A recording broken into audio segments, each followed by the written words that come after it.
In the late 16th century, the Indian subcontinent was a theater of intricate political and military turmoil.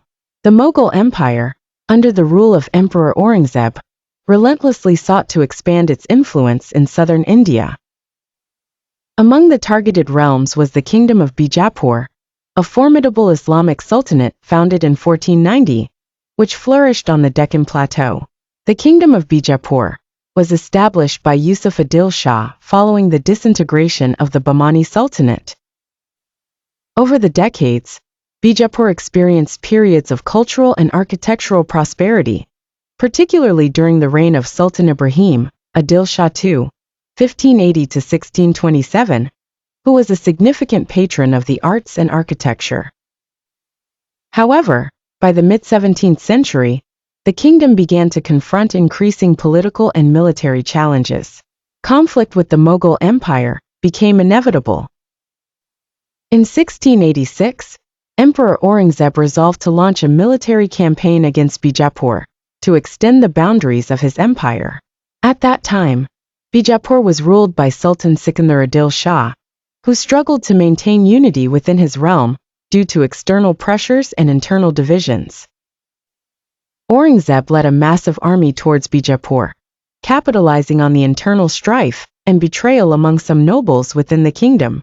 After prolonged siege and fierce battles, the Mughal forces succeeded in breaching the city's defenses. Ultimately, Bijapur fell into the hands of the Mughals and was absorbed into the Mughal Empire.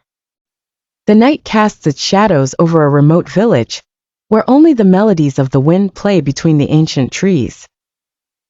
Children gather around a fire whose flames dance like memories, their eyes fixated on an elderly warrior, bearing the traces of time on his face, yet retaining the gaze of the valiant knights. He takes a deep breath, watching the glow of the embers, then whispers with a voice filled with nostalgia.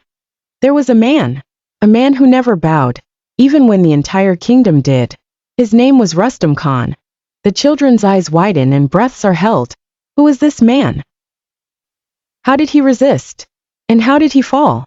But the old man doesn't answer immediately, instead letting his voice scatter into the darkness of the night, as if the story itself refuses to die. Mirza Rustam Khan, the sword of Bijapur that never broke.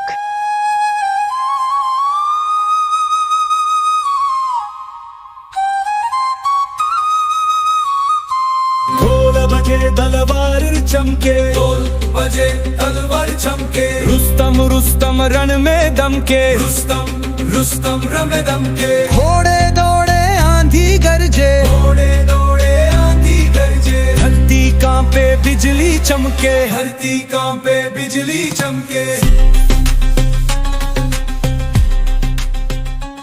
On a chilly autumn night of 1635 AD, Mirza Rustam Khan was born at the heart of the Bijapur kingdom, inside the military fortress that was home to the greatest knights of the realm. His father, Khan Zada Beg, was one of the leading military commanders during Sultan Muhammad Adil Shah's reign. Rustam grew up in an environment saturated with the fumes of gunpowder and the clang of swords, and while other children played in the city's alleys, Rustam trained from a young age in horsemanship and learned combat skills from the best trainers. His father believed that men are forged in battle, not in palaces, and thus he sent him to the borders to acquire real fighting skills in the military campaigns against neighboring Hindu kingdoms. From a young age, Mirza Rustam Khan was not merely the son of a military leader, but a disciple of iron and fire. By the age of 10, his father sent him to the cavalry camps in the barren plains beyond the walls of Bijapur, where there were no privileges for the sons of commanders. In the arid desert plains under the relentless gaze of the scorching sun, a group of young riders gathered in anticipation.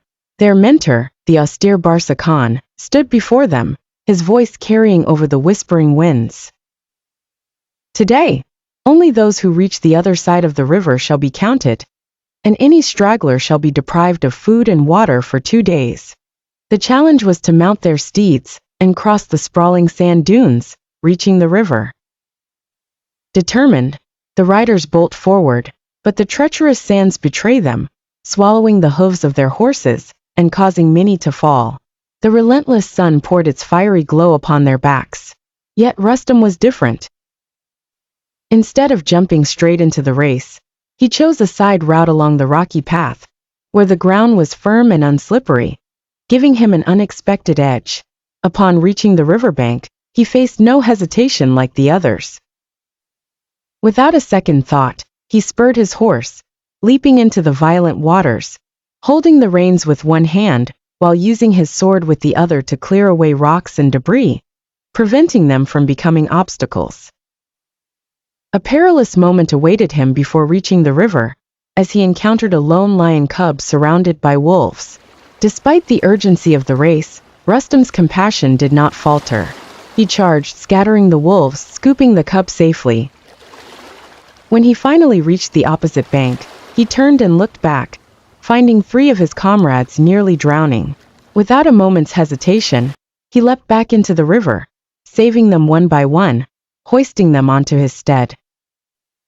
As they reached the shore, Barsa Khan gazed at him with discerning eyes and said, "Heroes are not just those who arrive first, but those who turn back to save others." By the year 1654, Rustam Khan had become a full-fledged knight, but he was in dire need of real battle experience. One night, a small band of bandits attacked a Bijapur encampment at the border, setting tents ablaze and looting supplies. As the sound of drums echoed, Rustam leapt from his bed, sword in hand, rushing toward the battlefield. However, the high commander ordered him to stay back, claiming he was still too inexperienced. Rustam refused to comply. He slipped among the soldiers, mounted his horse, and headed into the heart of the fight. When he saw the renegade Mughal commander Kashif Khan mocking the Bijapur soldiers, he charged at the enemy alone. One officer shouted, "Rustam, return immediately. You cannot face them alone." But he didn't hear. He only heard the pounding of his heart and the clanging of the sword in his hand. He attacked Kashif Khan directly, engaging in a fierce duel under the moonlight. Kashif Khan was a seasoned fighter, skillfully wielding his sword, but he did not expect the bravery of the impulsive youth. With a swift maneuver, Rustam evaded his strike and countered with his sword towards Khan's thigh, bringing him to the ground and finishing him with a lethal blow to the heart. Seeing their leader fall, the bandits began retreating, and Rustam shouted to his soldiers, "Forward! Don't give them a chance to escape." Within an hour, the battle ended in victory for Bijapur. As Rustam returned to the camp, the soldiers welcomed him with cheers, and for the first time, he was hailed as the Lion of the Plains. Oddly enough, when he stood before the commander, he placed his sword at his feet in respect, and before the astonished soldiers and knights, Rustam Khan declared his willingness to accept punishment. The next day, the Sultan summoned him and, after a long gaze, said, "You have shown unmatched courage, and we can forgive your disobedience of the commander's order, but courage alone is not enough." The Sultan continued, "I need a leader to manage wars, not just a knight to fight in them. From today, you are a commander in my army." And so, Rustam Khan began his journey toward glory, no longer just a knight, but a leader respected by all, his sword a symbol of Bijapur's dignity. There was no time to think. Rustam Khan let out a resounding cry that echoed across the battlefield. "Forward! Anyone who runs will be buried here." He charged like lightning, leading a counterattack. His horse roared amid the human waves, and his sword danced in the air, cutting off the enemy's heads with swift strikes. He delivered blows with precision, as if sculpting his fate onto the corpses, causing the Marathas to retreat under his strikes. But victory does not come easily. Rustam saw a group of Maratha warriors encircling the castle gate, attempting to storm it. If they succeeded, the battle would end in their favor. He dashed like a tiger, leaping over one of the Maratha horsemen, delivering a fatal thrust to their leader, spreading chaos among their ranks. The soldiers witnessed this scene, as if resurrected with a newfound spirit. They began attacking with full force, and in less than an hour, the battlefield turned in favor of Bijapur. After a bloody fight that lasted until sunset, Shivaji and his army withdrew, leaving behind more than 3,000 dead. Rustam Khan stood in the middle of the field, catching his breath, his sword still dripping with blood. Birth of a legend, another title granted only to heroes. After the battle, the army returned to the capital Bijapur, to the cheers of soldiers chanting, "Sword of Bijapur! Sword of Bijapur!" When Rustam stood before the Sultan, Ali Adil Shah too looked at him with pride, then said in a booming voice, "You have proven that you are not just a knight, but the shield of this nation.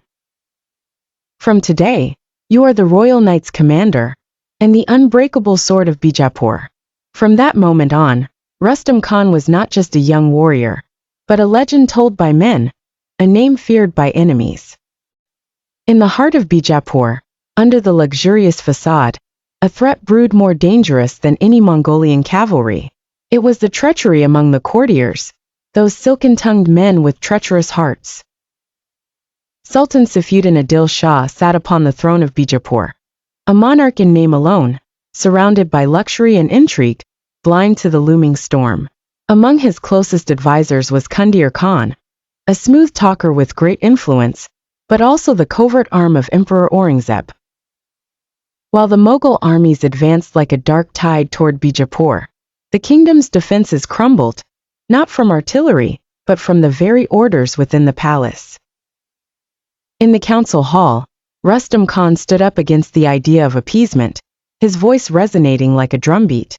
"This is no mere battle, it's the survival of Bijapur. Surrender, and our kingdom will be erased from history." Yet the Sultan, already ensnared by his advisors, merely gazed at him lazily and responded, "We are weary of wars, Rustam. Perhaps negotiations are the way." With Rustam Khan's growing influence among the army, the palace traders realized that the unyielding warrior might be swayed not by the sword, but by temptation or treachery.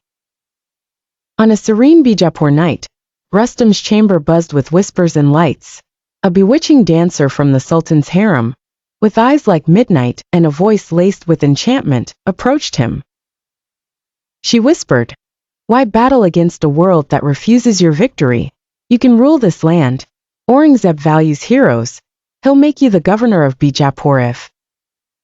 But she faltered as Rustam's eyes turned to burning embers. He rose, approached her slowly, and spoke quietly, though his voice carried a storm. "Tell your master, Rustam is not for sale, not for gold, not for beauty, not even for a throne." As he strode out of the chamber, he glimpsed a shadowy figure in the corner, hiding a small scroll. A Mughal emissary carrying a secret message from Aurangzeb himself, offering Rustam the governorship of Bijapur under the Mughal banner. Rustam took the letter, read it in silence, then drew his dagger and stabbed the paper through. He glanced at the spy, tossed the shredded letter into the fire, and declared with a thunderous voice, "Bijapur is not for sale. Even if I stand alone, I will defend her." The storm was approaching, and death was at the doorstep, but honorable men do not live long in a court full of traitors. Khandir Khan's eyes were watching everything, and the decision to silence Rustam had been made. The following night, poisoned daggers were being sharpened, and conspiracy was being woven behind closed doors. Rustam Khan, however, was unaware that every step he took towards defending Bijapur was also a step towards his tragic end. September 20th, 1686, night fell upon Bijapur, but behind its walls there was no peace, only the groans of the wounded and the sound of sharpening swords for the upcoming battle. Rustam Khan stood atop one of the towers, gazing at the sea of Mughal tents surrounding the city. The battle was not fair. The Mughal army outnumbered them in men and weaponry, but Bijapur was not a city to fall easily. Rustam Khan had only one option: to make the Mughals pay for every inch they approached. He began launching swift nighttime raids, leading his horsemen through the desert darkness, striking the enemy camps, and returning before the Mughals could comprehend what was happening.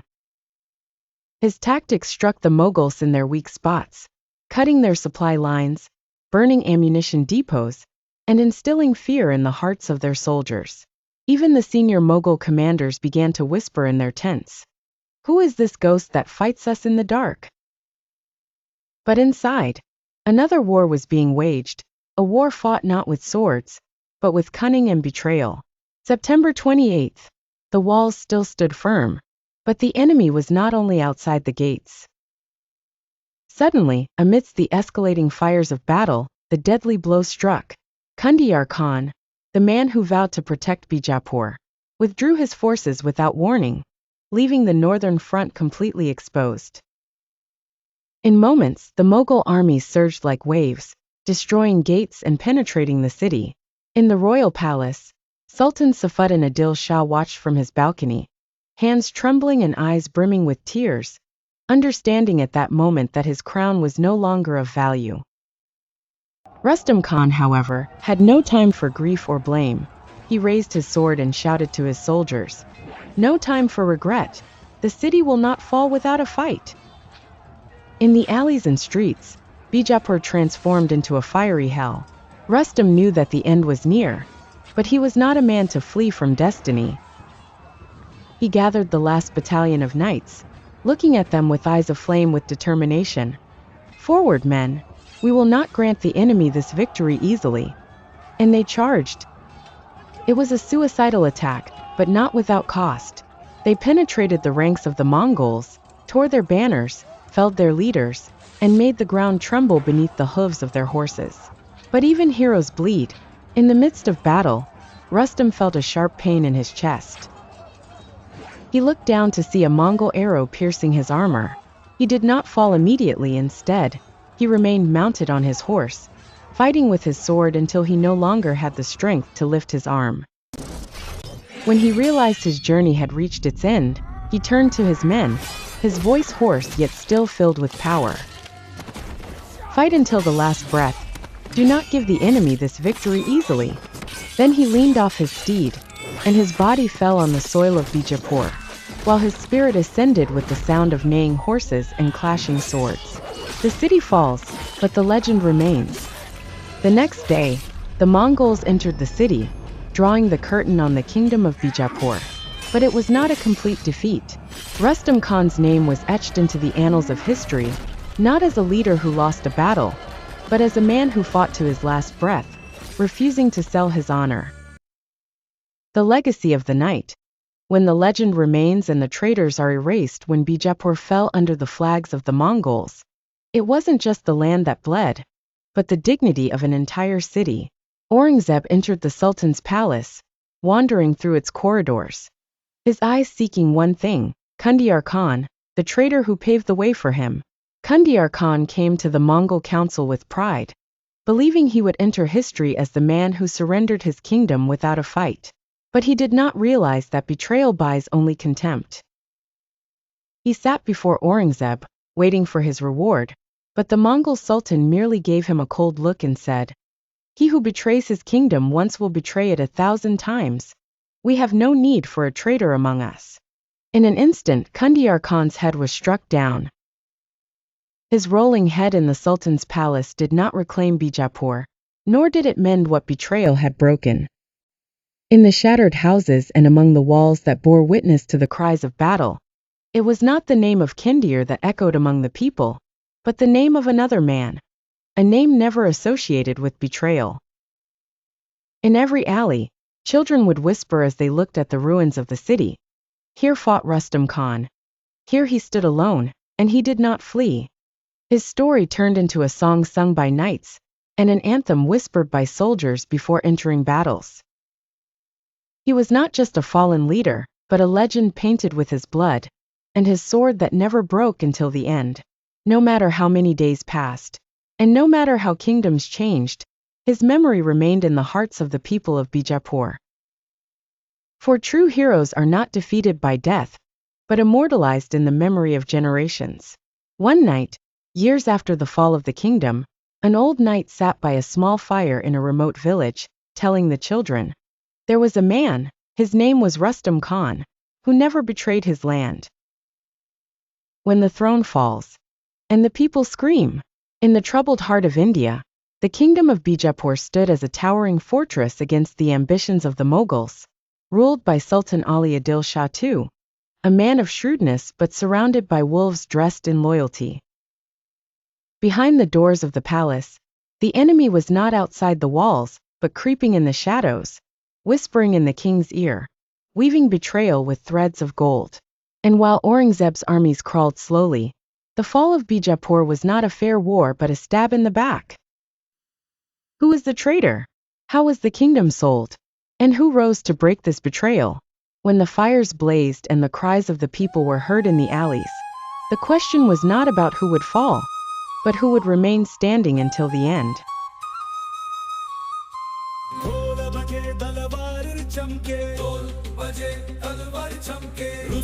Rustam रण में दमके रुस्तम रमे दमके घोड़े दौड़े आंधी गरजे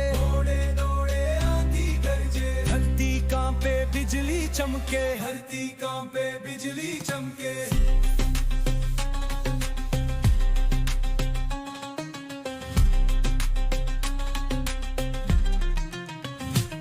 चकर और वीरों मत पीछे हटो बीजापुर पुकारे रण में बढ़ो धोखा दिया बेचे हमें हम ना झूठे बीजापुर जिए